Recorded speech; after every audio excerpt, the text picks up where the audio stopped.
গল্পের আসবে উডিলা চ্যানেলে আপনারা শুনছেন আশাপূর্ণা দেবীর লেখা প্রথম প্রতিশ্রুতি। আজ রয়েছে এই 14তম পর্ব। সাহেব ডাক্তারের হাত যশে কি সত্য শাখা লোহার পুণ্যে অথবা নবকুমারের নিজেরই পরমায়ু জোরে বেঁচে গিয়েছিল নবকুমার। কিন্তু ভেতরে ভেতরে কেন কে জানে সত্যকে সে নিজের জীবনযাত্রী বলেই ভাবতে অভ্যস্ত হয়ে গিয়েছে সেই থেকে। অতএব সে জীবনটা নিয়ে সত্য যা করতে পারে করুক। যে দেশে অসুখ করলে সাহেব ডাক্তার পাওয়া যায়, মৃত্যু ভয় বলে বিভীষিকাটাই থাকে না, সত্য যদি নবকুমারকে সেই দেশে নিয়ে গিয়ে প্রতিষ্ঠিত করতে চায়, সেই চাওয়াটাকে আর হাস্যকর অবান্তর বলে উড়িয়ে দেওয়া যায় না। কাজে সত্যর কাজ কিছুটা সহজ হয়ে এসেছে। হয়তো এজন্যই লোকে বলে থাকে ভগবান যা করেন মঙ্গলের জন্য। নবকুমারের এই মারাত্মক রোগটাও শেষ অবধি সত্য জীবনে অন্তত সত্যর মতে পরম মঙ্গল ডেকে এনেছে। ছেলেদের মানুষ করতে চায় সত্য, মানুষের মতো মানুষ, আর সে মানুষ হতে হলে জগৎটাকে দেখতে হয়। অবশ্য তার পরও কি আর কাঠখড় পোড়াতে হয়নি? অনেক হয়েছে। অবশেষে আস্তে আস্তে মেঘ কেটে সূর্যকিরণের আভাস দেখা যাচ্ছে। ভবতোষ মাস্টারের চেষ্টায় নিতাই আর নবকুমারের এক একটা চাকরি জোগাড় হয়েছে কলকাতায়। নিতাইয়ের রেলি ব্রাদার্সে, নবকুমারের সরকারি দপ্তরে। অতএব ওদের এখন এক পা রথে এক পা পথে। নবকুমার অবশ্য মা বাপের কাছে নিজে প্রস্তাব করেনি, করতে পারেনি, সত্যকেই বলতে হয়েছে। তবে কথা বন্ধ করেছেন তারা ছেলে বউ দুজনের সঙ্গে। এলোকেশে আজকাল খাওয়া শোয়া ব্যতীত বাড়িতে থাকেন না বললেই হয়। আর নীলাম্বর সন্ধ্যার দিকে হরিসভায় যেতে শুরু করেছেন। কিছুদিন আগে পর্যন্ত শুধু সত্যর ওপর একটু খাপ্পা ছিল, কিন্তু সত্তর সাহেব ডাক্তার ডাকার রূপ অসাধ্য সাধনের পর থেকেও শুধু যেন কেমন মহিমা স্তব্ধ।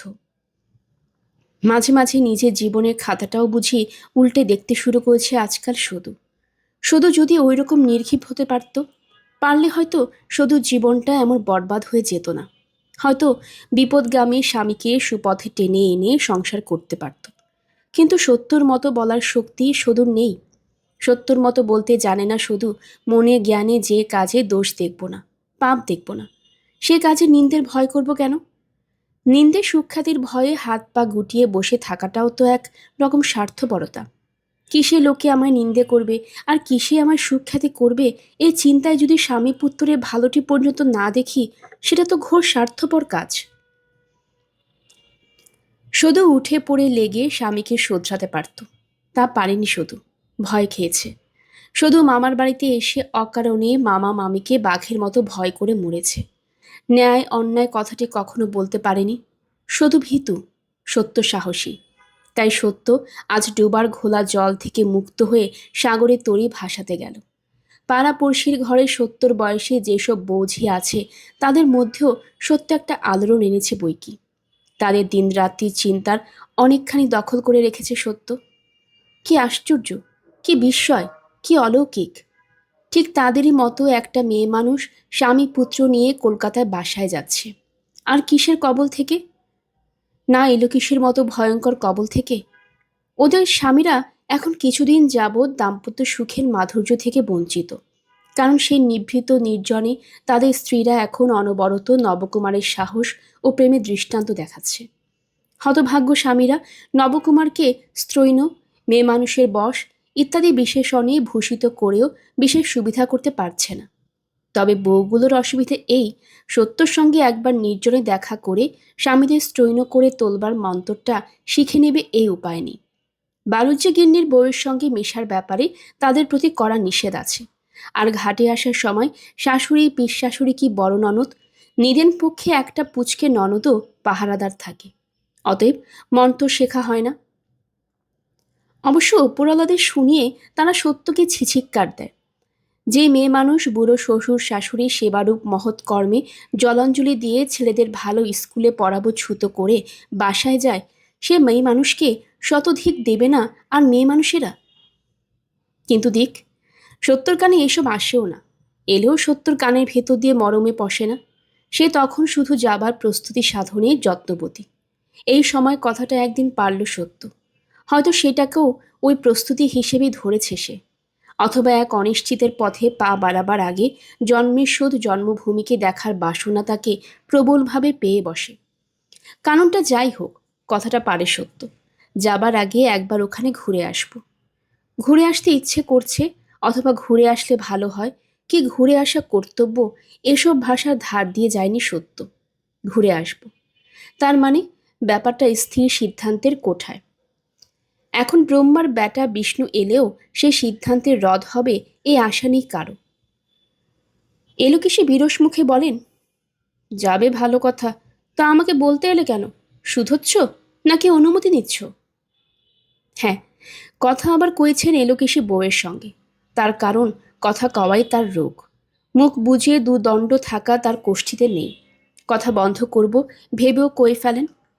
সত্য তার বড় বড় চোখ দুটো একবার তুলে তাকিয়ে দেখে বলে, না, সে মিথ্যে রঙ্গর দরকার দেখি না। যাব যখন মনস্থ করেছি, যাওয়ার ব্যবস্থাই করতে হবে। জানানটা দিলাম, ঠাকুরকে বলবেন পঞ্জিকাটা একবার দেখে নিতে। এলোকেশী স্বস্বভাবে এসে পড়েন। ভেঙে উঠে বলেন, বাপ উদ্দেশ করে না, বাপের বাড়ি যাবে কোন সুবাদে? বাপকে একবার বেন্নাম করতেই যাব। সত্য আকাশের দিকে তাকিয়ে উদাস মুখে বলে, মা বাপের কর্তব্য আছে, সন্তানের নেই? তা বেশ, কর্তব্য করো, যেও বাপকে পেন্নাম করতে। আমার ছেলে বিনি আহ্বানে যাবে না, তা বলে রাখছি। সত্য উঠে দাঁড়িয়ে বলে, এমন এক একটা অনাছিষ্টে কথা বলো তুমি। তোমার ছেলেকে তুমি আটকাবে তো আমি এতখানি রাস্তা যাব কি পাড়ার লোকের সঙ্গে? তোমার আবার সঙ্গ? এলোকে সে পিচ করে একটা পিচ ফেললেন। ডাকাতে তোমায় দেখে ভয় পাবে মা? পেলেই মঙ্গল। সত্য কথা ইতি টানে। তবু লোকসাক্ষী একটা বেটা ছেলে সঙ্গে থাকা ভালো। আর বাবাকে পেন্নাম করা তো বাবার জামাইয়েরও কাজ। ইল্লিমারি টুস্কি, আরও কত শুনবো? বলে রাখালি কত খেলাই দেখালি। শ্বশুর আবার কবে কার গুরু ঠাকুর হলো তা তো জানি না। মেয়ে মানুষও যদি এত হয়তো বেটা ছেলের একেবারেই বা হবে না কেন? তাও তো জানি না মা। মা বাপ উভয় পক্ষেই গুরুজন। বলে এবার উঠেই যায় সত্য। জানতো এরকমই হবে, তাই আর অনুমতি চাওয়ার প্রহসনটা করতে চেষ্টা করেনি। প্রবলের জয় অবশ্য ভাম্বি। পত্রিকা দেখে যাত্রা দিন দেখাও হয় এবং শুভ মুহূর্ত অনুযায়ী যাত্রা করে স্বামী পুত্রকে নিয়ে পালকিতে গিয়ে ওঠেও সত্য। বিশেষ কোনো বাধা আর আসে না, হালি ছেড়ে দিয়েছে তারা। পালকি সত্য শ্বশুরবাড়ি গ্রাম ছাড়ায়, পালকির দরজা সরিয়ে মুখ বাড়ায় সত্য। নবকুমার বলে, ঘুমটা খুলে মুখ বাড়াচ্ছ কেন? কে কোথায় দেখে ফেলবে? সত্য পুলকিত কম্পিত স্বরে বলে, দেখলেই বা, আর এ তো এখন আমি শ্বশুরবাড়ির বউ নয়। বলছি কি তা নয়? তবে মুখ বুজে থাকো, মুখে তো লেখা নেই বা বউ কি ঝি। দেখো না ওখানে গিয়ে কিরকম গাছকুমোর বেঁধে দস্যিবৃত্তি করে বেড়ায়। বড় ছেলে টুরুর এসব আলোচনার হৃদয়ঙ্গম হবার বয়স হয়েছে। সে সহসা বলে ওঠে, যা, তুই আবার গাছকুমোর বাঁধবে কি? আবার তুই? সত্য তীব্র ভৎসনায় বলে ওঠে, কতদিন বলেছি মাকে তুই বলতে নেই, তুমি বলতে হয়। তবু। সহসা কথার মাঝখানে হেসে ওঠে নবকুমার। হয়েছে, খুব শাসন হয়েছে। বড্ড একটা মানুষও, তাই সুশিক্ষে দেওয়া হচ্ছে। আমি তো বুড়ো বয়স অবধি মাকে তুই বলেছি। সত্যর মুখ কঠিন হয়ে ওঠে, বলে, তুমি যা যা করেছিলে বুড়ো বয়স অবধি তার দৃষ্টান্ত তুমি অন্য সময় ছেলের কানে ঢেলো। আমি যখন একটা শিক্ষা দীক্ষা দিতে আসবো তখন তার উপর ঝাঁপিয়ে পড়ে ঝগড়া করতে দিতে এসো না। বাবা, কি হলো? কিসে যে কি হয় তোমার বোঝা দেয়। নবকুমার বোঝে একটু বেকায়দায় হয়ে গেছে। ক্ষণপূর্বে সেই পুলকোচ্ছল লাবণ্যময় মূর্তি অন্তর্হিত হয়ে গেল এ কঠিন্যের আড়ালে। তাই আপোষের সুর ধরে সে। সত্যিই সত্যবতীর ওই চাপল্য, ওই লাবণ্য, ওই আহ্লাদে আলো হয়ে ওঠা মুখ কি অপূর্ব, কিন্তু বড় ক্ষণস্থায়ী। মুহূর্তে মেঘে ঢাকা পড়ে যায়, আর যায় নবকুমারের বোকামিতে। অথচ নবকুমার কিছুতেই বুঝতে পারে না কিসে কি হয়ে যায়, কিসে কি হয়ে যেতে পারে। সত্যবতীর নাগাল কোনোদিনই কি পাবে সে? কিন্তু সত্যর মুখের মেঘ কাটাতে পেরেছে নবকুমারের আত্মজ। তোর ইতবৎসরে মায়ের কোল ঘেঁষে বসে বলছে, মামার বাড়ি গিয়ে ভালো ছেলে হতে হয়, না মা, না না, সব বাড়িতে ভালো ছেলে হতে হয়, শুধু ওর মামার বাড়ি গিয়ে আরো বেশি বেশি ভালো হতে হয়। তা আমি তো সেসব জানি, কিন্তু ওই খোকা বোকাটা কিচ্ছু জানে না। মামার বাড়ি গিয়ে শুধু করে কাঁদবে। ছেলের ওই ভঙ্গিতে হেসে ফেলেছে সত্য। না, অন্তত এই পথটুকুতে তেমন ভয় নেই নবকুমারের। মেঘ স্থায়ী হবে না, বুঝি গতির মধ্যেই আছে এক অপূর্ব পুলকের স্বাদ। তাই মুহূর্তে মুহূর্তে কিশোরীর মতো উচ্ছ্বসিত হয়ে উঠেছে সত্য। ওগো দেখো দেখো, ওই মাঠে কি কালো গরুটা, ঠিক যেন গড়ার পাথর বাটি। তুরু, দেখ দেখ, ওই পুকুরটায় কত পদ্ম ফুটেছে। ছোটবেলায় আমরা ওই পদ্ম গাদা গাদা তুলতাম। মামার বাড়ি চল, দেখাবো তোকে সেই পুকুর। আচ্ছা হ্যাঁ গো, ওই গাছটা কি বলো তো, ঠিক ধরতে পারছি না। পাতাগুলো বেশ কেমন নতুন ধরনের। ওমা ওমা, কি চমৎকার বুনো ফুল গন্ধ এলো, ঠিক আমাদের ওখানের মতন। নিজের খুশিতে নিজের সঙ্গে কথা বলে চলেছে সত্য। স্বামী পুত্র উপলক্ষ মাত্র। নবকুমার হাঁ করে চেয়ে থেকে সেই মুখের দিকে। এতদিন ঘর করছে, দুটো ছেলের বাপ হলো, এমন প্রকাশ্য দিনের আলোয় এত স্পষ্ট করে কবে এমনভাবে তাকিয়ে থাকতে পেরেছে তার লাবণ্যময়ী স্ত্রী মুখের দিকে। বাসায় যাওয়াটা একটু ভয় কমে এসেছে, এখন বরং একটু একটু রোমাঞ্চময় উন্মাদনা। সেখানে গুরুজনের রক্তচক্ষুর ভয় নেই, নেই পাড়াপড়শির গুরু ভয়, শুধু নবকুমার আর সত্য। চাকরির ভয়টা খুব জোর আছে, তবে ভাবতোষ মাস্টার প্রচুর ভরসা দিয়েছেন। বলেছেন নবকুমার যা ইংরেজি জানে তার সিকি ইংরেজি শিখেও সাহেবের অফিসে কাজ করছে কত লোক। নবকুমার ঢুকতে না ঢুকতে সাহেবের নেক নজরে পড়ে যাবে নির্ঘাত। আরও বলেছেন গ্রামে পড়ে থেকে জমি জমার উপসত্ত্বে জীবন কাটানোর ইচ্ছেটা এ যুগে অচল ইচ্ছে। কলকাতায় গিয়ে দুটো কামিজ করাতে হবে আর একজোড়া সুজুতো, এ নইলে তো আর অফিসে যাওয়া যাবে না। ভবতোষ তাদের জন্য একটা বাসাও ঠিক করে রেখেছেন নাকি। নিজে তিনি মেসে থাকেন, কিন্তু নবকুমারে তো তা চলবে না। সে যখন ফ্যামিলি নিয়ে যাচ্ছে, নিতাইটার মন্দ কপাল, ওর বউকে বাসায় আনতে পারবে না। নিতাইয়ের মামি বলেছেন বউ কলকাতায় বাসায় গেলে তার হাতে আর তাদের খাওয়া চলবে না। এত বড় শাস্তির ভয় তুচ্ছ করে বরের সঙ্গে বাসায় যাবে, এত সাহস নাকি নিতাইয়ের বউয়ের নেই। অতএব নিতাইকেও নবকুমারের হাড়িতে জায়গা দিতে হবে। বউটাকে যদি আনতে পারত নিতাই, বেশ দুটো বউতে থাকতো একসঙ্গে। হোক বামুন কায়েত, কেউ কারোর ভাতের হাড়ি নাড়তে না যাক, দুজনে একত্রে বসা, গল্প করা, চুল বাঁধা, পান সাজা, এসব তো করতে পারত। তা হবার জো নেই। বেচারি নিতাইটাকে তাড়াতাড়ি একটু যত্ন আত্মি করতে হবে। ভবতোষ বলেছেন খুব খাসা বাড়ি, 3-4খানা ঘর, মস্ত দরদালান, রান্নাঘর, ভাড়ার ঘর, উঠোন, কুয়োতলা, জলের কলও নাকি আছে। বাড়ির ভেতরে নয়, দরজার কাছে। থাক, তার জল খেয়ে জাত জন্ম না খোয়ানেই ভালো, কুয়োর জল যখন আছে। সে যা হয় হবে, প্রধান কথা ভাড়া, বড্ডই গায়ে লাগবে। বাপের কাছ থেকে তো আর টাকা চাইতে যাবে না নবকুমার। কিন্তু ভবতোষ বলেছেন কলকাতায় ওরকম বাড়ি 10 টাকাতেও সহজে মেলে না। নিহাত বাড়িটা ভবতোষের এক বন্ধুর বাড়ি বলেই 8 টাকায় পাওয়া যাচ্ছে। হোক, নবকুমার তো তেমনি মাইনেও পাচ্ছে 58 টাকা। এত বড় মোটা মাইনের চাকরের পক্ষে তো ওতে কাতর হওয়া ঠিক নয়। যাক, তাই হোক। তা বলে নিতাইয়ের প্রস্তাব সে নেবে না। নিতাই বলেছে ভাড়ার ভাগ দেবে না। ছি, নবকুমারে এত বন্ধু নিতাই, তাই কখনো নেওয়া যায়? কিন্তু কে জানে সেখানে সত্যর মেজাজ কেমন থাকবে। এখানে তো ক্ষণে রুষ্ট ক্ষণে তুষ্ট। সেখানে যতই হোক নিতাই একটা পর ছেলে। সত্য যদি তার সামনে মেজাজ দেখায়, না, তা বোধহয় করবে না। সেদিকে সত্য আছে। এখন কবে সে দিনটি আসে, যবে সে অচেনা অচেনা দরদালানে বসে দুই বন্ধু অফিসের ভাত খাবে, আর সত্য এলো চুল দুলিয়ে কোমরে কাপড় জড়িয়ে ছুটোছুটি করে রান্না করবে, পরিবেশন করবে। এই সমস্ত সম্ভব হবে সত্যর শক্তিতে। বিগলিত প্রেমে সত্যর দিকে তাকিয়ে দেখে নবকুমার, কিন্তু সত্যর তখনও দৃষ্টির লক্ষ্যভেদী। নাসারন্ধ্র স্ফীত, সমস্ত চেতনা একাগ্র। সহসা চেঁচিয়ে উঠে সে, ওই তো, ওই তো জটা দাদাদের বাড়ির চিলেকোঠা, ওই গাঙ্গুলি কাকাদের উঠোনে বাজ পড়ার নারকেল গাছটা, ওই বেহারারা, ডান দিকে ডান দিকে। পথ দেখিয়ে দেওয়ার ভার সে নিজে নিয়েছে। পালকি নামাতে একটা বিরাট চাঞ্চল্য ঢেউ উঠেছিল। তারপর জানা হতেই আকাশ থেকে পড়ল সবাই। না বলা না কওয়া এমন করে মেয়ে কেন উপস্থিত? এমন তো হবার কথা নয়। কি মূর্তি নিয়ে নামছে? কে ফেলে দিয়ে যেতে এসেছে? ওগো, না গো না। স্বরে সূর্যময়ী রাজরানীর বেশে এসেছে সে কার্তিক গণেশের হাত ধরে, ভোলানাথকে সঙ্গে করে। মন কেমন করছিল তাই দেখতে এসেছে বাপকে, বাপের বাড়ির সবাইকে, এসেছে জন্মভূমিকে দেখতে। বারবারের কলরোল মিটিয়ে অন্দরমহলের দিকে এগোলো সত্য, চারিদিকে বিভ্রান্ত দৃষ্টি মেলে।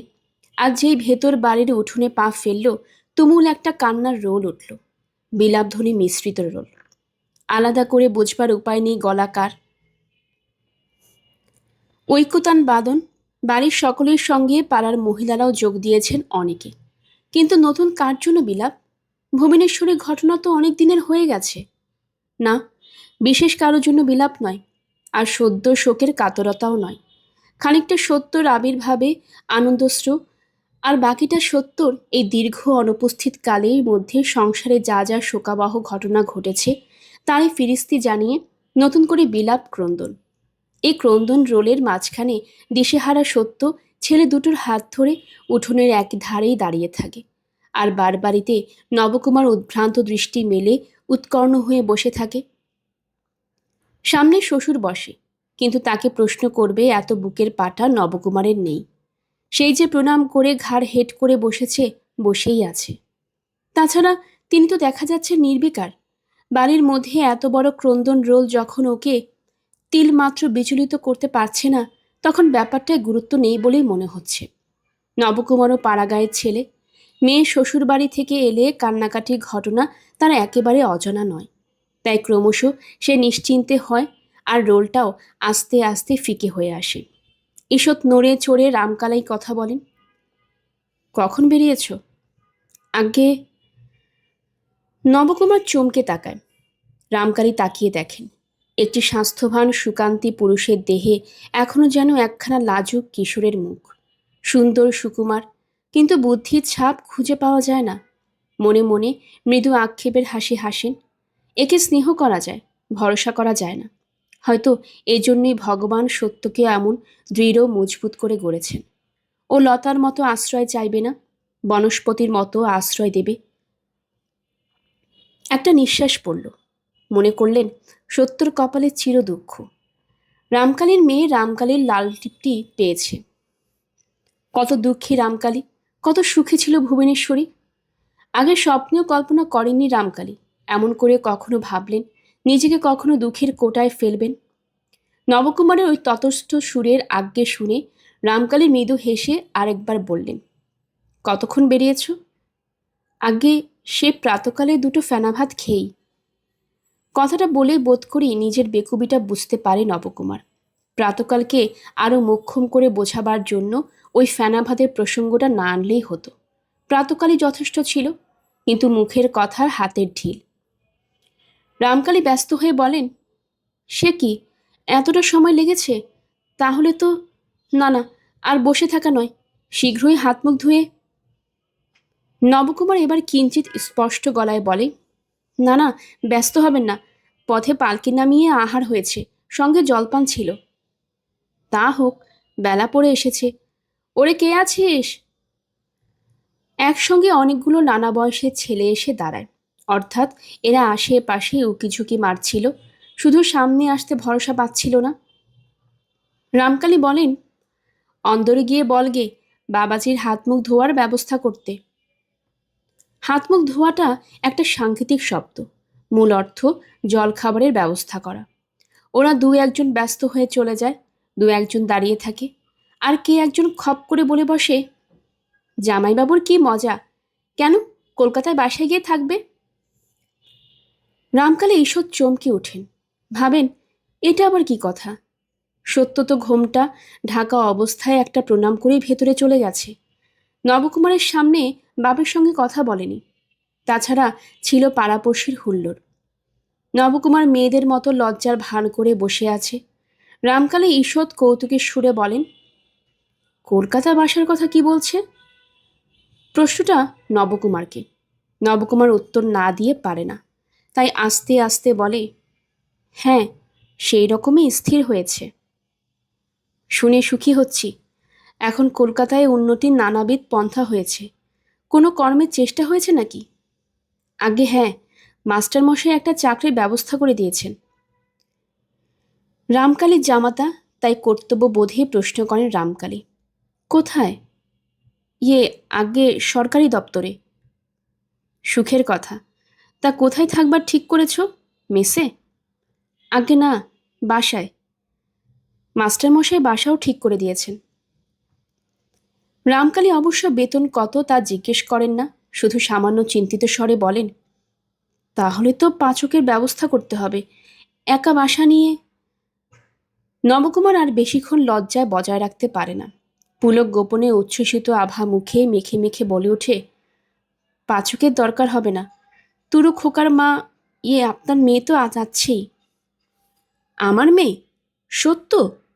সত্য কলকাতায় বাসায় যাচ্ছে? নবকুমার থতমত খেয়ে চুপ করে যায়। বুঝতে পারে না রামকালের এই স্বরটা ঠিক কোন ভাবাঞ্চক। একটু যেন বিচলিত মনে হলো না? হ্যাঁ, কিঞ্চিৎ বিচলিত হয়েছেন রামকালী। অনেকদিন আগের একদিনের কথা মনে পড়ে গেছে। বালিকা মূর্তি নিয়ে সত্য ভেসে উঠেছে চোখের সামনে, আর তার সামনে ভেসে উঠেছে আর একখানা ভয় ব্যাকুল মুখ। সেই মুখের সামনে আঙ্গুল তুলে বলছে সত্য, তোমার যে এত ভয় কিসের মা? এই তুমি দেখে নিও, কলকাতায় আমি যাব যাব যাব। সত্য তার প্রতিজ্ঞা রাখছে, কিন্তু তা দেখে গর্বে আনন্দে বিস্ময়ে পুলকে কে মুগ্ধ হবে? নিঃশ্বাস গোপন করে বললেন, সাহস করতে পারছে সুখের বিষয়। তা তোমার মাতা পিতার ব্যবস্থা? দিদি আছে, পড়শিরা আছে। তা ওরা আপত্তি করলেন না? এবার আর নিজেকে সংবরণ করা দুঃসাধ্য হয়ে ওঠে নবকুমারের। প্রায় এককাল হাসি ফেলে বলে, আপত্তিকার তার না করেছেন, কিন্তু আপত্তি টিকলে তো এই ধুয়ো ধরল। ছেলেদের ভালো স্কুলে পড়ানো চাই, বুদ্ধির রাজা তো। ওর ওই উদ্ভূষিত মুখের দিকে তাকিয়ে সহসা ওর ওপর ভারী একটা স্নেহ অনুভব করলেন রামকালী। অন্দরে পাঠিয়ে দিলেন নবকুমারকে। অন্দরের ব্যবস্থা তখন হাস্যমুখর। সত্য ছেলেদের নিয়ে ঠাট্টা আমোদ চলছে দিদিমার সম্পর্কীয়াদের। সত্যকে ঘিরে বসেছে বাকি সবাই। রাসুর নতুন বউ, শিবজার আইবুড়ো নাতনিরা, রাসুর দুই ভদ্র বউ আর ভাগ্নি দুটো, এবং পড়শি বাড়ির নবীনা প্রবীণার দল। মোক্ষদার বেশি কথা বলার ক্ষমতা আর নেই, তবু আসরের একপাশে বসে আছে দেওয়ালে ঠেস দিয়ে। শুধু শারদাই আসরে অনুপস্থিত। শারদার মরবার সময় নেই। তার উদাসীন্যের কাছে সত্যর নতুনত্ব, অপূর্বত্ব, বৈচিত্র্যের বহুমুখিত্ব সব কিছুই পরাস্ত মেনেছে। কিন্তু আর সবাই তো শারদা নয়, তাই প্রশ্নের উত্তর দিতে দিতে নিজে আর কাউকে কোনো প্রশ্ন করবার সময় পাচ্ছে না সত্য। অথচ সে তো নিজেকে দেখতে আসেনি, সবাইকে দেখতে এসেছে। কিন্তু কৌতূহল তো যে সকলেই অদম্য। দুটো ছেলে হয়ে গেল, তারা ডাগরটি হলো, যোগাযোগ তো নেই। ওরা অবশ্যই ছেলেদের অন্য প্রাশনে বলে পাঠিয়েছিল, কিন্তু রামকালী তো তখন তীর্থে ঘুরছেন। তবে ফিরে এসো তো কই? কিন্তু এতদিন কেন আসেনি সত্য, আর এখন এমনই হুট করে এলো কেন? এ প্রশ্ন চাপা পড়ে গেল। এখন প্রশ্ন কলকাতার বাসা। সেইখানে সহস্র কৌতূহলের প্রশ্ন, কে সাহস দিল সত্যকে? কে দেখবে সেখানে সত্যকে? শ্বশুর শাশুড়ি বেঁচে থাকতে বরের সঙ্গে বাসায় যাবার পরিকল্পনাটা তার মাথায় এলোই বা কী করে? আর তাদের অনুমতি বা পেল কোন অলৌকিক সাধনার জোরে? তাছাড়া গেলে জাত যাবে কিনা, স্লেচ্ছর জল খেতে হবে কিনা, জুতো মোজা পরতে হবে কিনা, বরের সঙ্গে ল্যান্ডো ফিটিং চড়ে গড়ের মাঠে হাওয়া খেতে যেতে বাধ্য হতে হবে কিনা, ইত্যাদি বহুবিধ খাপছাড়া প্রশ্ন তো আছেই। অনেক প্রশ্নের উত্তর দিয়ে দিয়ে ক্লান্ত সত্য একসময় বলে ওঠে, বাবা, নিজের পা চালিয়ে গাইলাম এই অবধি, তোমাদের খবরাখবর কিছু শুনতে দাও। মোক্ষদা ক্লান্ত আর্থ কণ্ঠে বলে ওঠেন, আমাদের আবার খবর? যারা মরেনি তারা এখনো বিধাতার অন্নজল ধ্বংসাচ্ছে, এই খবর। বাহ, ও কি কথা! ঠিক কথাই বলেছি সত্য। চিরকালটা তোকে মুখ করেছি, ভেবেছি হাড়ের হাল হবে তোর। এখন দেখছি তুই টেক্কা মারলি, তুই দেখালি। বেশ করেছিস, সে মতলব করেছিস। এখন সবাই বলছে ইংরেজি বিদ্যের জয়জোকার। ছেলে দুটোকে যদি কলকাতায় ইংরেজি স্কুলে দিতে পারিস। শিবজয়া সম্প্রতি বিধবা হয়েছেন এবং কিছুক্ষণ আগে গগনভেদী চিৎকার করে সত্যকে বুঝিয়েছেন সত্যর মা পরম পুণ্যবতী ছিল, মোড়ে পুণ্যের পরাকাষ্ঠা দেখিয়ে গেছে এবং জগতে যেখানে শাখা নোয়ার গৌরব নিয়ে এখনো টিকে আছে, তারা যেন এই বেলা সেই গৌরব বজায় থাকতে পৃথিবী থেকে সরে পড়ে। এখন শিবজয়া মুখে কাপড় ঢাকা দিয়ে শুয়েছিলেন পোড়া মুখ কাউকে দেখাবেন না বলে, কিন্তু চিরপ্রতিদ্বন্দ্বিনী মোক্ষদার এই বাক্য শুনে তার নির্বেদ ভঙ্গ হল। মুখের কাপড় সরিয়ে বলে উঠলেন, বললে ভালো ছোট ঠাকুরজি, জন্ম গেল ছেলে খেয়ে, আজ বলছে ডান। বলি, একাল সেকাল সবাইয়ের বাংলা সমস্বকৃত চলল, বেশি বিদ্বান হলো তো ফার্সি, আর এখন ওই মেলেচ্ছ ভাষা না শিখলে আর। ফার্সিটাও মেলেচ্ছ ভাষা সেজবু? ওমা, শোনো কথা, জন্মকাল ফাঁসির কথা শুনে এলাম, কই কখনো তো শুনিনি মেলোচ্ছ ভাষা। সত্য এবার কথা বলে, থাক পিস ঠাকুমা, ওসব জাত থাকা জাত যাওয়ার গপ্প, ও তোমার যা যাবার সে যাবেই, তাকে রুখতে পারবে? ও কথা ছাড়ো, তোমার এমন হালো হল কি করে তাই বলো। এত তীর্থ ধর্ম করে হাওয়া বদল করে এসেছ, শরীর তো ভালো হবার কথা। আর ভালো। মোক্ষদা জিভে একটা শব্দ করেন, আমার ভালো একেবারেই সেই যমরাজ এলে তবে, বর তো কখনো চোখে দেখিনি, ওই জমবরের চতুর্দোলাতে চড়েই যাব। তবে একালে ভালো আর কজন আছে, সেই সেবারও যে গা দেখেছিস সে আর নেই। মানুষের দেববীজে ভক্তি যাচ্ছে, গুরু লঘু জ্ঞান যাচ্ছে, মানুষ মনুষ্যত্ব সব ঘুচেছে। দেখবি, ঘুরে ঘুরে দেখবি তো, দেখিস সুখ পাবি না। দিন সাতেক থাকার পর ফিরতি পথে অনবরত সেই কথাই ভাবতে ভাবতে চলে সত্য। ভাবে আর মনে মনে বলে, দেখেছি পিস ঠাকুমা, দেখে বুঝেছি তোমার কথাই ঠিক, সুখ পেলাম না, সে আগের গা নেই, নেই আগের সুখ আনন্দ তৃপ্তি। এবারও ছেলেবেলাকার খেলার জায়গাগুলো গিয়ে গিয়ে বসে দেখেছে সত্য, চেষ্টা করেছে আগের দিনের সুর বাঁধতে, কিন্তু পারেনি। শেষ পর্যন্ত সেটা হাস্যকর হয়ে উঠেছে। ছেলেদের দেখাবে বলে ফট করে একদিন গাছে চড়তে গিয়েছিল, ছেলেরাই এমন হাহা করে উঠল যে নেমে আসতে হলো। সেই সাঁতারের পীঠস্থান বড় দিঘিতে গিয়ে সাঁতার দিয়েছে, সুখ পায়নি। নোনা আতা আর নোর কুড়োতে গিয়ে কেমন যেন পাগলামি মনে হয়েছে, তবু কুড়িয়ে এনে ছেঁচে আচার করবে বলে রেখে দিয়ে ফেলে রেখেছে। বুঝেছে সুখ পাবে না ওতে। সুখ তো সবটা নিয়ে, সেই সবটা সম্পূর্ণটা অখণ্ডটা কোথায়? কোথায় সে আগের সঙ্গী সঙ্গিনীরা? আর কোনখানে সুখ পাবে সত্য? এর মাঝখানে কোথায় খুঁজে পাবে রামকালী চাটুর্যের সেই মাঠ বেড়ানো সেই দস্যি মেয়েটাকে, যাকে খুঁজে পাবার জন্য এত তোড়জোড় করে আসা? আর সেই মেয়েটার মা, তার ছায়াও কি থাকতে নেই? সব ধুয়ে মুছে পরিষ্কার হয়ে গেছে, বদলে গেছে, সব বদলে গেছে। সত্য সে চেনার জগৎটি অদৃশ্য হয়ে গেছে, নিশ্চিহ্ন হয়ে গেছে সত্যর আসনটি। সত্যর জন্মভূমির মাটিতে সত্য এখন আগন্তুক বহিরাগত। এখন এখানে চোখের সামনে অন্যায় ঘটতে দেখলেও চুপ করে যেতে মনে হয় থাক। দুদিনের জন্য এসে আর বেপরোয়া দুঃসাহস বলতে পারা যায় না, এ বাপু তোমাদের অন্যায়, নইলে কি এ কদিনে দেখলেও তো কম নয়।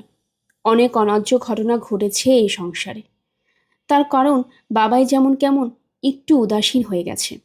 আগে পাড়ার ছেলেদের এতটুকু বেচাল করবার জো ছিল না, এখন বাড়ির ছেলেরাও ওর স্বামী যা ভয় করে, আড়ালে সমীহর বালাই নেই।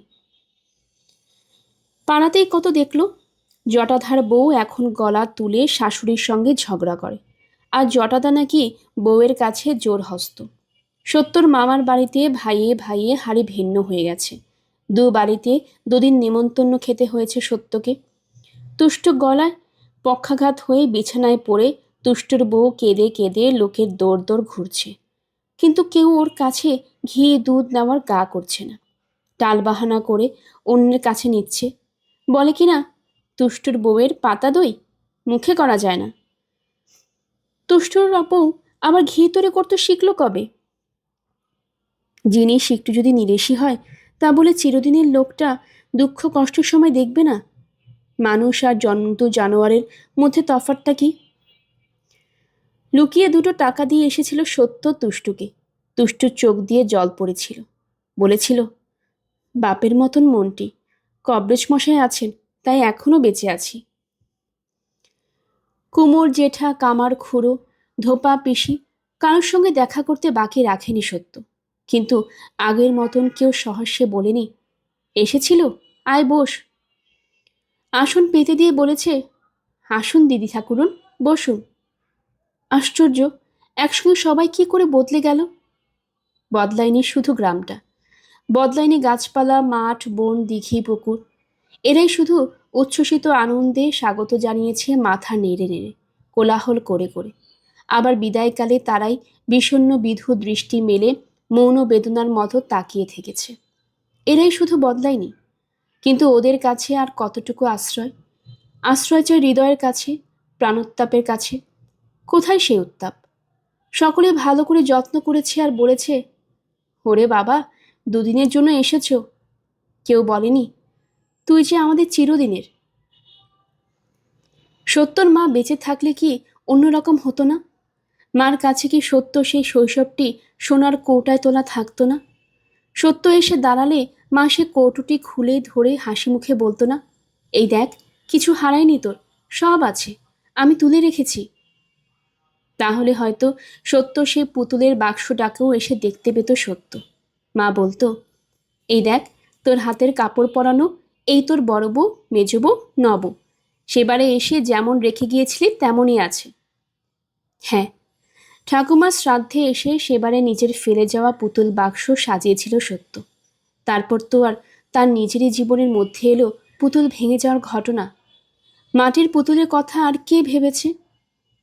সত্য হয়তো মার ছেলে মানুষিতে হাসত, তবু সুখ পেত। মা না থাকলে বাপের বাড়ি এসে সুখ নেই, নিঃশ্বাস ফেলে ভাবলেও সত্য। অত বড় সংসারের মধ্যে সেই মানুষটাকে অনেকের মধ্যে একজন মাত্র ছাড়া আর তো কোনোদিন কিছু ভাবেনি। হঠাৎ আজ ধরা পড়েছে, সে একজন ছাড়া সমস্ত অনেকেই অর্থহীন। তবু ওরই মধ্যেই পিস ঠাকুরমার কাছে দুদণ্ড বসলে প্রাণটা ঠান্ডা হতো। কিন্তু সেই দোর্দণ্ড প্রতাপ মানুষটার এত দুরবস্থা হয়েছে যে দেখলে প্রাণটা ফাটে। সত্য বলেছিল, অতিরিক্ত খেটে খেটে তুমি এমনই করে দেহ ভেঙেছ পিস ঠাকুমা, তোমার সেই শরীর স্বাস্থ্য এ বছরে এমনি হয়েছে। মোক্ষদা ধিক্কারের হাসি হেসে বলেছেন, অতিরিক্ত যদি না খাটবো তো সেই ভূতের মতো আকড়া গতর দিয়ে করতাম কি বল? ভেতরে ভূতই রাত দিন ছুটিয়ে মারত। আর এখন যে সেই ভূত তোমাকেই জীর্ণ করে ফেলল। মরুগ্গে, যে কদিন পৃথিবীর অন্ন জলের বরাত আছে গড়িয়ে গিরে বাঁচবই। তারপর যে পারবে সে মুখ এক নুরো আগুন দিয়ে চিতায় তুলে দেবে। যার ছেদ্দায় আসবে সে এক মুঠো পিণ্ডি দেবে। যার জন্য একটা দিন অসহ্য পালবার কেউ নেই, তার আবার বাঁচা মরা। সত্য ব্যথিত হয়ে বলেছিল, বাবাই তোমার সব করবে পিস ঠাকুমা। মোক্ষদা উদাস কণ্ঠে বলেছিলেন, তা অবশ্যই করবেন। রামকালী মহৎ মানুষ, হয়তো মায়ের মতন করেই পিসির ছেড়াদ্দ করবেন। তবু মনে মনে তো জানবেন, যা করছি বাহুল্য করছি, ভিক্ষে দিচ্ছি। আশ্চর্য, মোক্ষদাকে দেখে আগে কি কেউ কখনো ঘৃণা করে ভাবতে পেরেছে এই সংসার মোক্ষদার নিজের নয়? এখানে মোক্ষদার জন্য তেরাত্রির অসহযোগ পালবার মতো কেউ নেই। মোক্ষদা মরলে যে তার মুখে আগুন দেবে, পিণ্ডি দেবে, সে দয়া করেই দেবে? মোক্ষদা প্রাপ্য পাওনা বলে দেবে না? অত দাপট তবে কোন ভিতের উপর খাড়া ছিল? নাকি কোথাও কোনো ভিত ছিল না বলেই ফোপড়া দাপটটা অত বড় করে তুলে ধরতেন মোক্ষদা? জানতেন হাতটা একটু শিথিল হলেই মুহূর্তে ভূমিসাৎ হয়ে যাবে ফাঁকা ইমারত। ভাবতে ভাবতে ছেলে দুটোকে একটু কাছে টেনে নিয়ে বসল সত্য। এরাই জোর, এরাই ইমারতের ভিত। সারদাকে বুঝতে পারেনি সত্য, নাগালি পায়নি সারদার। অবশ্যই সারদার সর্বদা খাইয়েছে, মাখিয়েছে, যত্ন করেছে। সত্য ছেলেবেলায় যা যা খেতে ভালোবাসত সেগুলি মনে করে রেঁধে দিয়েছে। হেসে হেসে বলেছে, বুঝলি তুরু, তোর দাদামশাই সংসার এই হেন জিনিস মজুদ থাকতে তোর মার রুচি পছন্দ ছিল পুঁই মেটুলি ভাজা, শশা পাতার বড়া, তেতো পুটির টক। কিন্তু সত্য যখন বলতে গিয়েছিল, যাই বলো বউ, খুব মহত্বটা দেখিয়েছ তুমি। নতুন বউ বলছিল তুমি এক প্রকার দেবী। তখন কেমন কঠিন হয়ে উঠেছিল সারদা। ভয়ানক তীক্ষ্ণ একটা হাসি হেসে বলেছিল, তোমার তো বুদ্ধি শুদ্ধি আছে ঠাকুরজি, পরের মুখে ঝাল খাচ্ছ কেন? বুদ্ধি শুদ্ধি যথেষ্ট পরিমাণ থাকা সত্ত্বেও কথাটার নিহিতার্থ ঠিক ধরতে পারেনি সত্য। আর সর্বদাই লক্ষ্য করেছে পুরনো অন্তর্গতায় দরজা কিছুতেই খুলতে রাজি নয় সারদা। আর বরদা, তার সঙ্গে তো কথা কইতে ইচ্ছে হয়নি সত্য। বরদা যে ওই গিন্নি বান্নি সারদার স্বামী, অত বড় দুটো ছেলের বাপ, তা যেন খেয়ালের নেই বরদার। যেন নতুন বউয়ের নতুন বর। তার কথা নিয়ে সত্যর সঙ্গে হাসি ঠাট্টা ফষ্টি নষ্টি। ছি, কারোর সঙ্গেই যেন কথা কয়ে সুখ হয়নি। অবশ্যই বিদায়কালে সকলেই ব্যাকুলতা দেখিয়েছে, চোখে জল ফেলেছে, আবার কবে দেখা হবে বলে হা হুতাশ করেছে। কেউ কেউ ডাক ছেড়েও কেঁদেছে। কিন্তু সত্য নিজেরই যেন ভেতরে শিকড় ছিঁড়ে গেছে। তাই নিজেও সে চোখের জল ফেললেও যে প্রাণ নিয়ে এসেছিল সে প্রাণটা নিয়ে ফিরছে না। রামকালী তো চিরদিন সকলের দূরের মানুষ। শুধু দুঃসাহসী সত্যই পারত সেই দূরত্বের বর্ম ভাঙতে। কিন্তু সেই দুঃসাহসিক আবদার সত্য নিজেই আর করতে পারেনি, সময়ও পায়নি। সর্বদা নবকুমারকে কাছে কাছে রেখেছেন রামকালী, আর সত্যকে টেনেছে মেয়ে মহলে। তবে নবকুমারকে যে রামকালী ভালোবেসেছেন ওইটাই পরম তৃপ্তি। আসার সময় বাপকে প্রণাম করে স্বামীর উপস্থিতি ভুলে রুদ্ধ কণ্ঠে বলে উঠেছিল, তুমি তোমার এই দুঃসাহসী আসপদ্দাওয়ালা মেয়েকে ক্ষমা করেছ বাবা। সেই সাহসী বলছি, আমি তোমার এক সন্তান, যেন সময়কালে সেবা যত্নের অধিকার পাই। রামকালীর গলাটা কি একটু কেঁপে উঠেছিল? চারিদিকের হা হুতাশির শব্দে সেটা ধরতে পারেনি সত্য, শুধু কথাটাই শুনতে পেয়েছিল। মেয়ের মাথাটা ধরে একটু নাড়া দিয়ে বলে উঠেছিল রামকালী, চিরকালের পাকা বুড়ি, বাবার জন্য তো খুব সুব্যবস্থা দিচ্ছিস, সেবার পাত্রী হবই বা কেন রে? এ কথাটার উত্তর দিতে পারেনি সত্য। সে গভীর একটু স্নেহস্পর্শে ভেতর থেকে উতলে কান্না এসেছিল তার। কাঁদতে কাঁদতে আর কান্না চাপতে চাপতে পালকিতেই উঠেছিল। পালকিতে উঠেও তাই কথা কইতে পারিনি অনেকক্ষণ। হঠাৎ একসময় নবকুমার বলে উঠল, তোমার বাবা আমাদের এই তুচ্ছ জগতের মানুষ নয়। চকিত হয়ে স্বামীর দিকে তাকালো সত্য। বাতাস লেগে লেগে ততক্ষণে গালের জলটা ধারাটা শুকিয়ে উঠেছে। চোখটা জল শুকিয়ে ভারী থমথমে হয়ে রয়েছে। নবকুমার আবার বলল, সেকালের রাজা রাজরাদের সব যেমন ভাব ছিল তেমনই ভাব। ভয় যত করে ভক্তিও তত আসে। এমন বাপ পাওয়া পরম পুণ্যি। সত্যর মুখের কাছে একবার আসে, তবু তুমি দেখছো ভাঙা রাশের ঠাকুর। আগের মানুষকে যদি দেখতে, এমন মন ভেঙেছে, শরীর ভেঙেছে। কিন্তু বেদনা বিধু চিত্তে অত কথা বলতে ইচ্ছে হয় না। শুধু আসতে বলে, মা থাকতে তো দেখলে না, মাকেও দেখলে না, এই আক্ষেপটা রয়ে গেল। মনে মনে বলে, দেখো কেন আমি বাপের গরবে গরবিনী। তবু মেয়ে সন্তান, বাপের সে গৌরব মনের মধ্যে তুলে রাখবার, সে গৌরব অধিকারের নেই, ভোগের দাবি নেই। ছেড়ে যেতে ইচ্ছে হয়েছে, ছেড়ে থাকতে হবে। সে গৌরবের ছায়ায় বসে জীবনকে ধন্য করবার উপায় নেই, জীবনকে নিয়ন্ত্রণ করবার পথ নেই। ভগবান, কেন এই পোড়া সমাজ গড়েছিলে? সমাজের ব্যাপারে ভগবানকেই দোষ দেয় সত্য। তারপর বাইরের মৌন প্রকৃতির দিকে তাকিয়ে মনে মনে বলে, বিদায় নিচ্ছি তোমাদের সঙ্গে, হয়তোবা জন্মের শোধ। পা বাড়াচ্ছি অকুলের দিকে। এখন দেখি জিতি কি হারি।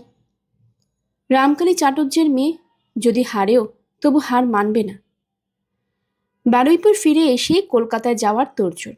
যাত্রাকালে মা বাপ কেউই কথা বললেন না।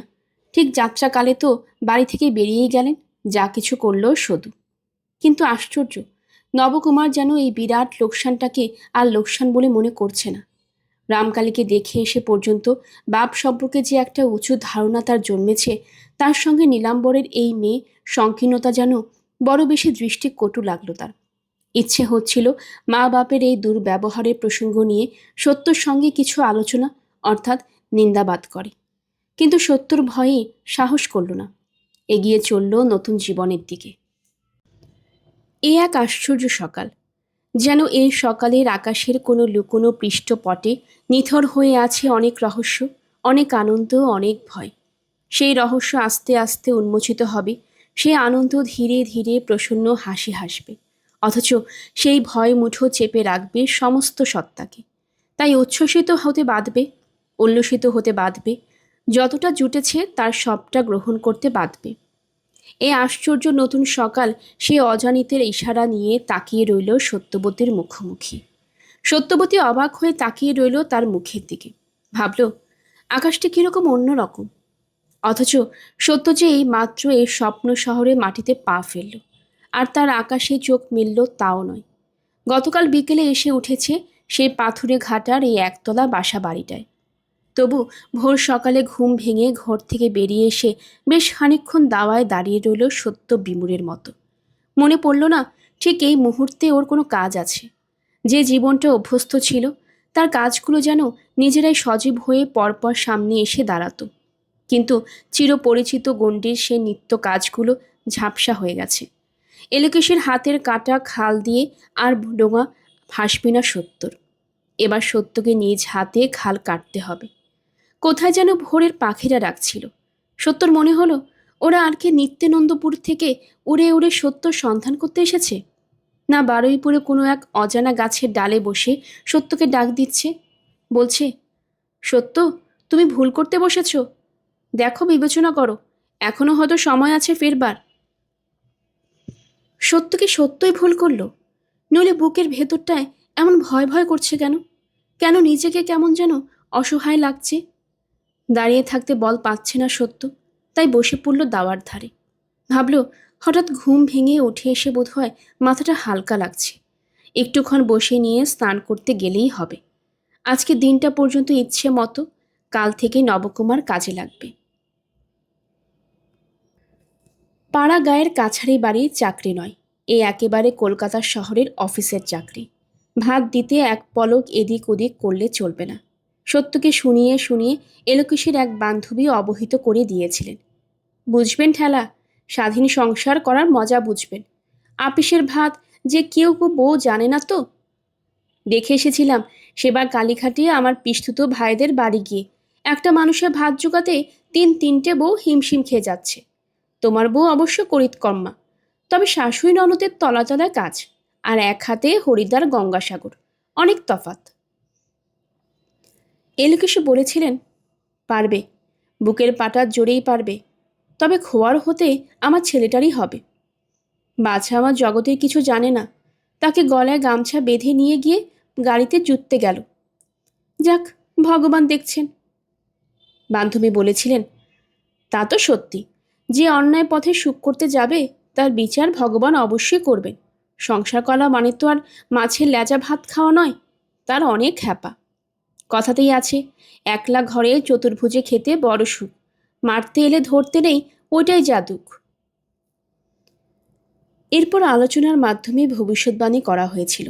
ঠেলা বুঝলেই নবুর বউ পালিয়ে আসতে পথ দেবেন না। সত্য সেদিন মনে মনে তার ছেলের হাসি হেসেছিল, কিন্তু আজ সত্য একটু যেন ভয় পাচ্ছে। ভাবছে, এই শহরকে আমি বুঝতে পারবো তো, আপনার করতে পারবো তো?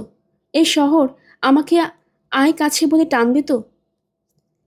এখানে আমাকে নিষ্পরের মতো, বেচারির মতো থাকতে হবে না তো?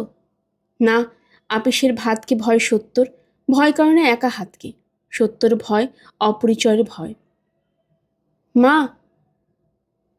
বড় খোকা তুরু এসে দাঁড়িয়েছে পেছনে। নীলাম্বর নাম দিয়েছিলেন তুরুক সোয়ার। সেই থেকে তুরু, ভালো নাম সাধন।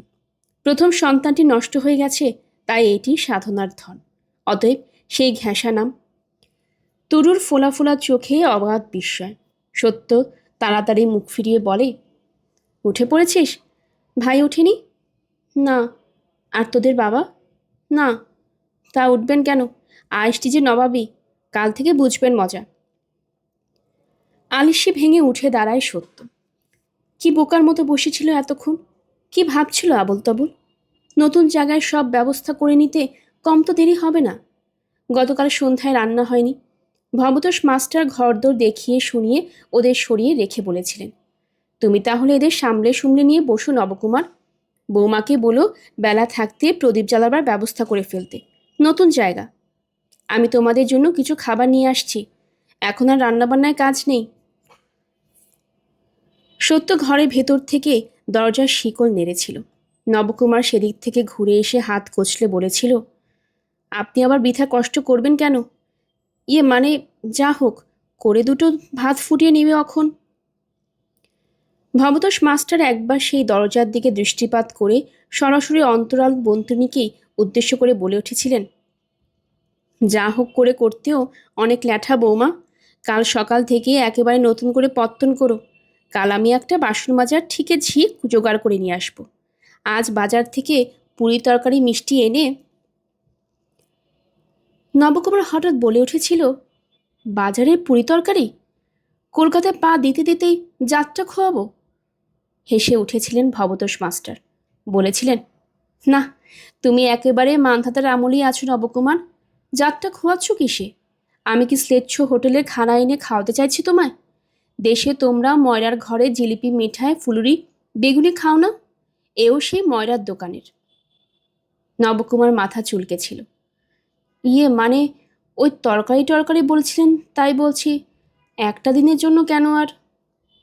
ভবতোষ মাস্টার জোর দিয়ে বলেছিলেন, শুধু একটা দিন কেন, এমন অনেক দিনই হতে পারে নবকুমার। বৌমা একা মানুষ, শরীর অশরীর আছে। কোনোদিন যদি ভাতের হাঁড়ি নামাতে না পারলে? তাছাড়া জলখাবার বলে কথা আছে। কলকাতায় এত হরেক খাবার খাবে না ছেলে পুলে? তোমায় তো আমি দোকানে ভাত খেতে বলছি না, তবে যদি বৌমার তেমন আপত্তি থাকে। আর একবার শিকল নড়ে উঠেছিল। নবকুমার ঘুরে এসে বলেছিল, না মানে ওদিকে আপত্তির কিছু নেই। বলছে আপনি যা বলবেন তাই শিরোধার্য। আপনি হিতৈষী বন্ধু গুরু। আপনার হয়েছে হয়েছে, অত ভালো ভালো কথা বেশি খরচ করবার দরকার নেই নবকুমার। তোমার খেয়ে দিয়ে একটু সুস্থ হও, আমি দেখে বাসায় যাই। নিজের পয়সায় একরাশ খাবার এনেছিলেন ভবতোষ মাস্টার। পুরি তরকারি চমচম রাবড়ি সাজা পানও এনেছিলেন। বিহব্বল হয়ে গিয়েছিল ছোট ছেলে দুটো। কি সোনার দেশে এলো তারা। নিতাইয়ের সঙ্গে একসঙ্গে থাকবার ব্যবস্থা হয়েছে, কিন্তু এদের সঙ্গে একসঙ্গে এসে উঠতে পারেনি নিতাই। কদিন পরে আসবে। রাত্রে তাই একবার প্রস্তাব করেছিলেন ভবতোষ, একা ভয় পাবে না তো নবকুমার? নতুন জায়গা। বলো তো যে কদিন না না নিতাই আসে, রাতে আমি তোমাদের পাহারা দেই। নবকুমার হাতে চাঁদ পাচ্ছিল, কিন্তু সে চাঁদ মুঠোয় পেতে দিল না সত্য। শেকল নেড়ে জানালো, মাস্টারমশাইয়ের কষ্ট পাবার দরকার নেই। দরজার হুড়কো লাগিয়ে বেশ থাকবে তারা। ভবতোষ চলে গিয়েছিলেন। আর চলে যাওয়ার পর সত্যকে এক হাত নিয়েছিল নবকুমার। চিরকাল যেটা বলে সেটা বলেই বসেছিল। সবটাতেই দুঃসাহস প্রকাশ। ভগবান যে কেন তোমাকে বেটা ছেলে না করে মেয়ে ছেলে গড়েছিল তাই ভাবি। সত্যর মুখ কঠিন হয়ে ওঠেনি। সত্য হেসে ফেলে বলেছিল, গলা খুলে। নিজের এই খোলা হাসি শব্দ নিজের কানে অপরিচিত ঠেকেছিল সত্যর। তবু খোলা গলাতেই বলেছিল, ভাববার কি আছে? তোমাকে ভগবান বেটা ছেলে করে গড়েছে। অপরে পিত্তেশ করলে চলবে কেন? 12 মাস তো অপর করবে না। তবে গোড়া থেকে মনে জোর করে পায়ে দাঁড়াবার চেষ্টা করা উচিত। সন্ধ্যার অন্ধকারে মিটমিটে প্রদীপের ছায়া এ বল খুঁজে পেয়েছিল সত্য। আর সকালের হিরে ঝকঝকে আলোয় দুর্বল হয়ে পড়বে? না, পড়বে না। সত্য আঁচল কোমরে জড়িয়ে নেমে পড়েছে কাজে, নেমে পড়ল নতুন জীবন সংগ্রামে। এই সংসার সত্য নিজের, নিজের ছাঁচে, নিজের ভাবে, নিজের স্বপ্নে একই গড়ে তুলব সত্য।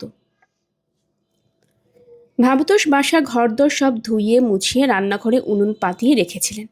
আনিয়ে রেখেছিলেন ঘুঁটে ময়লা। কাল নবকুমারের মাধ্যমে কয়লার উনুন জ্বালার পদ্ধতিটাও শিখিয়ে দিয়ে গেছেন সত্যকে। সেই পদ্ধতিতে উনুনে আগুন দিতে দিতে হঠাৎ ভারী অবাক লাগলো তার। যেভাবে ইচ্ছে কাজ করতে পারে সত্য। কেউ কোথাও চোখ দেবার নেই, ছল করবার কি খুঁত ধরবার নেই। এ কি অদ্ভুত অনুভূতি, এ কি অপূর্ব সুখ। এই সুখটার ধারণা নিয়েই তো মুক্তির লড়াই করেনি সত্য। ও শুধু চেয়েছিল তেমন দেশে চলে আসতে, যেখানে রোগে ডাক্তার আছে, ছেলেদের জন্য ভালো স্কুল আছে, পুরুষদের জন্য কাজ আছে। নিজের জন্য ভালো কি আছে সে কথা ভেবে দেখেনি সত্য। শুধু জেনেছিল নিন্দে আছে, ধিক্কার আছে। এখন দেখছি আরও অনেক আছে। স্বাধীনতার সুখ মানে তাহলে এই? মাথার উপর সর্বদা উদ্যত খাড়ার বদলে অনেক উঁচুতে আলো ঝকঝকে আকাশ থাকা। শহরের মেয়েরা যে কেন বিদ্যে বুদ্ধিতে অনেক উঁচু, তার মানে বুঝতে পারে সত্য। যারা এত পাচ্ছে তারা তার প্রতিদান দেবে বই কি। হঠাৎ একটু স্তব্ধ হয়ে গেল সত্য। সেও তো অনেক পাবে, তার বদলে দিতে পারবে তো কিছু। রান্নাঘর থেকে বেরোতে গিয়ে থতমত খেয়ে ফের ঘরে ঢুকে পড়তে হলো সত্যকে। ভবতোষ উঠোনে দাঁড়িয়ে। উঠোন বলতে সত্যর পরিচিত জিনিস নয়, শান বাঁধানো চার চৌকা খানিকটা জায়গা মাত্র, পাড়াগায়ে একই চাতাল বলে। সে যাই হোক, ভবতোষ সেখানে দাঁড়িয়ে গলা খাকারি দিলেন। তারপর বললেন, নবকুমার আছো নাকি? বাবা ঘুমোচ্ছে, সাড়া দিল খোকা। ভবতোষ গলা চড়ালেন, এখনো ঘুমোচ্ছে? কাল থেকে যে 10টায় অফিসে যেতে হবে। আমি একজন লোক ঠিক করে আনলাম, মেয়ে লোক। খোকা, তোমার মাকে তাহলে বলো কথাবার্তা কয়ে নিতে। আমি অবশ্য মোটামুটি বলে নিয়ে এসেছি। বাসন মাজা, ঘর মোছা, ছাড়া কাপড় কাচা, কয়লা ভাঙা, উনুন ধরানো, মশলা পেশা, এইসব করতে হবে। মাইনে মাসে 12 আনা, জলপানি 4 আনা, তবে মাথাতে মাখতে তেল একটু দিতে হবে। চান না করলে তো আর মশলা পেশা চলবে না। নবকুমারের সাড়া পাওয়া যায় না। ঘরের মধ্যে বিহব্বল সত্য এই সকালেও ঘামতে থাকে। সব কাজে যদি ঝি করবে, সত্য তাহলে কি করবে? শুধু বাসন মাজার জন্যই হলেই তো হতো। ভবতোর সঙ্গে স্ত্রী লোকটিকে উদ্দেশ্য করে বলেন, কই গো বাছা, এগিয়ে এসো। ওইদিকে মা রয়েছেন, তার সঙ্গে বলা কওয়া করে নাও। এখন থেকে লেগে যাও তাহলে। এই তো রাতের সক্রিয় ঘটিবাটি পড়ে রয়েছে। আর বেশিক্ষণ লজ্জাবতীর ভূমিকার মধ্যে নিজেকে আবদ্ধ রাখা সম্ভব হলো না সত্যর। মাথায় কাপড়টা টেনে দরজার কাছে এসে দাঁড়িয়ে নম্র গলায় বলে ফেলল, এত সবের জন্য বলার দরকার ছিল না, ঘরের কাজ নিজেই চালিয়ে নিতে পারবো। ভবতোষ প্রথমটা একটু থতমত খেলেন, কারণ সত্য এসে কথা বলবে আশা করেননি। তারপর সামলে উঠে বললেন, কেন? লোক যে ক্ষেত্রে রাখাই হচ্ছে সবই করবে। এমনিতে শুধু বাসন মাজলেও তো 8 আনা কম রাজি হচ্ছে না, আর গন্ডা চারেক পয়সা দিলেই। পয়সার জন্য না, সত্য এবার প্রায় স্পষ্ট গলায় বলে ওঠে, নিজের অভ্যেস খারাপের জন্য বলছি। সব কাজ লোকে দিয়ে করালে আয়েস এসে যাবে, সময় বা কাটবে কিসে? ভবতোষ মিনিটখানেক হাঁ করে তাকিয়ে থাকেন। কথাটা হৃদয়ঙ্গম করতে এই সময়টুকু লেগে যায় তার। শ্বশুর বাড়িতে খেটে খেটে হাড় কলিকরা কোনো মেয়ে যে বাসায় এসে আয়েশ করতে চায় না, এ তার অভিনব মনে হলো। ছাত্র নবকুমারের স্ত্রীটি সম্পর্কে অবশ্য তিনি বরাবর একটু সমীহ ভাবাপন্ন। তবু আজ যেন তার সম্পর্কে আরও বেশি অবহিত হলেন, হয়তোবা কিঞ্চিত অভিভূত। তারপর ধীরস্বরে বললেন, মেয়ে ছেলেদের জন্য আরও অনেক ভালো ভালো কাজ আছে বৌমা, তাতেও সময় কাটবে। তাছাড়া অবসকাল ঘরে বসে বসে লেখাপড়া চর্চা করলেও। কথা শেষ হলো না। নবকুমার বেরিয়ে এলো ঘর থেকে চোখ রগড়াতে রগড়াতে। তটস্থ হয়ে বলল, মাস্টারমশাই আবার সকালবেলায় কষ্ট করে? না, কষ্ট আর কি, এ কাজের লোক ঠিক করে আনলাম, দেখিয়ে শুনিয়ে দাও একে। এবার একটা গোয়ালা ঠিক করে দিতে পারলেই সব ব্যবস্থা হয়ে যায়। আপনি আর কত কষ্ট করবেন? সত্য বলে ওঠে। আর সঙ্গে সঙ্গে চমকে ওঠে নবকুমার। দরজার শেকড় নাড়া পর্যায়টা কখন পার হলো? এভাবে স্পষ্টি কথা। অবাক কাণ্ড। ভবতোষ বলেন, আমাকে যদি তোমরা পর ভাবো নবকুমার, তবে কুণ্ঠাবোধ করবে। আমি কিন্তু তোমাদের পর ভাবছি না। না না, সে কি পর মানে? নবকুমার কথার খেই হারায় এবং বোধ করি আপনি ভাবার প্রমাণ দেখাতেই তাড়াতাড়ি বলে ওঠে, আমি তো এই ভাবছিলাম আপনার সঙ্গে হাটটা ঘুরে আসি। কোন কোন বারে হাট বসে এখানে? ভবতোষ হাসেন, বলেন, কলকাতায় রোজই হাট। ও, প্রত্যেক দিন বাজার বসে? তা বসে, একটা নয় অনেক বাজার। তা আজ আর তোমাকে যেতে হবে না, আমি ব্যবস্থা করছি। তুমি বরং বাড়ির কাজে, মানে কি সুবিধে অসুবিধে? বাড়ির কাজে কিছু আটকাবে না। সত্য ধীর গম্ভীর কণ্ঠস্বর ধ্বনিত হয়। তারপর ঘরের মধ্য থেকে একটা ধামা বার করে এনে নবকুমারের সামনে নামিয়ে দিয়ে চলে যায় সত্য। এমনই করে আরম্ভ হয় সত্যর শহরের সংসার, নিজের সংসার। কদিন পরে নিতাই আসে। নবকুমার বলে, ওকে আর তোমার লজ্জা করে চলবে না, একসঙ্গে থাকা ভাইয়ের মতো। বাড়িতে আর দ্বিতীয় মেয়ে ছেলে নেই। ভাত বেড়ে দিবি তুমি। সত্য মৃদু হেসে বলে, অত বলবার কি আছে? আমাকে কি তোমার খুব লজ্জাবতী মনে হয়? আহা, তা নয়, মানে লজ্জার কোথা। মাস্টার মশাইয়ের সঙ্গে তো তুমি দিব্যি কথা চালাচ্ছ। বুঝলি নিতাই, প্রথম দিন আমি তো তাজ্জব। যদি ভাগ্যিস মা নেই সামনে। খুব সাহসী বুঝলি। মাস্টার মশাইয়ের সঙ্গে কথা বলতে আমারই তো। নিতাই এক নজর সত্যর দিকে দৃষ্টিপাত করে বলে, বৌঠানকে এতদিন দেখলেও চিনতে পারলে না নব? তোমার আমার মাটি দিয়ে গড়া উনি নন। তোমার অনেক ভাগ্য। তাই। হঠাৎ ওদের চমকে দিয়ে হেসে ওঠে সত্য। না, নাওয়া খাওয়া শিখেই তুলেই এখন দুই বন্ধুতে ভাগ্য বিচার শুরু হয়ে গেল। আচ্ছা ঠাকুরপো, তুমিই বলো, মাস্টার মানে হলো গিয়ে গুরু, কেমন কিনা? তা গুরুকে লজ্জা করলে চলবে কেন? ভক্তি করব, ছেদ্দা করব, মান্য করব, ভয় লজ্জা করব কেন? আমি তো ওনার কাছে ইংরেজি পড়ব ঠিক করেছি। কি বললে? নবকুমার জ্যামুক্ত ধনুকের মতো ছিটকে ওঠে। কি শিখবে? বললাম তো। পাগলামি করো না, বেশি বাড়াবাড়ি ঠিক নয়। যা রয় সয় তাই ভালো। কলকাতায় এসেছ, বাসার সংসার করছো, এ পর্যন্ত একরকম। তা বলে তা ইংরেজি শিখবো বলেছি বই, তো গাউন পরে হোটেলে খানা খেতে যাব বলিনি। কৌতুকের হাসিতে জোড়াভ্রু নেচে ওঠে সত্তর। উৎফুল্ল মুখ লাল হয়ে ওঠে। নিতাইয়ের দিকে সরাসরি তাকিয়ে বলে, তোমার বন্ধু সবটাতেই ভয়। ঘরে বসে বসে বই পড়ে যদি একটু জ্ঞানবৃত্তি অর্জন করা যায়, তাতে দোষটা কি বলো তো? নাকি মেলেচ্ছ অক্ষর ছুলেও জাত যাবে? নবকুমার গম্ভীরভাবে বলে, তা একরকম তাই বই কি। যতই হোক হিন্দুর মেয়ে। আর নিজে হিন্দুর ছেলে নাও। ব্যাটা ছেলের কথা আলাদা। আলাদার কিছু নেই, ধর্মের কাছে সব সমান। আর যদি জাত যাওয়াই কথাই বলো, আর একবার কৌতুকের আলো ফুটে ওঠে সত্যর মুখে, সে তাহলে অনেক দিনই গেছে। হ্যাঁ হ্যাঁ। যুগপৎ দুই বন্ধুর মুখবিহবর হা হয়ে থাকে বুঝতে ভুলে। সত্য মৃদু মৃদু হাসতেই থাকে। একটু চৈতন্য লাভ করে নবকুমার বলে, ইংরেজি পড়েছ তুমি? সামান্য সামান্য, নিজের চেষ্টায় যা হয়। তোমার বই দুটো তো ছিল ঘরে। তাজ্জব। নিতাইয়ের কণ্ঠ থেকে শুধু এইটুকু স্বর নির্গত হয়। কি গো ঠাকুরপো, আমার হাতে চলবে তো, নাকি জাত যাওয়ার হাতে খাবে না? কথা নেই বার্তা নেই, সহসা নিতাই এক হাস্যকর কাজ করে বসে। প্রশ্নের উত্তর না দিয়ে হুমড়ি খেয়ে পড়ে সত্যর পায়ের কাছে সাষ্টাঙ্গে এক প্রণাম করে। সত্য অবশ্যই এর জন্য প্রস্তুত ছিল না। দু পা পিছিয়ে যায়।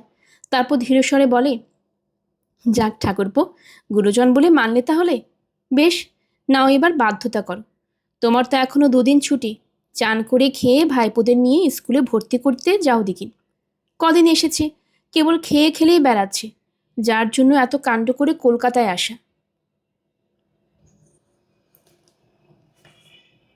গল্পের আসবাই অগ্নিলা চ্যানেলে আপনারা শুনছিলেন আশাপূর্ণা দেবীর লেখা প্রথম প্রতিশ্রুতি। আজ ছিল চতুর্দশতম পর্ব। আমার গল্পটা আপনাদের কাছে ভালো লেগে থাকলে কাইন্ডলি চ্যানেলটি সাবস্ক্রাইব করে নেবেন। আশেপাশে যারা আছেন তাদের সবাইকে জানিয়ে দিবেন। সবাই ভালো থাকবেন। ধন্যবাদ।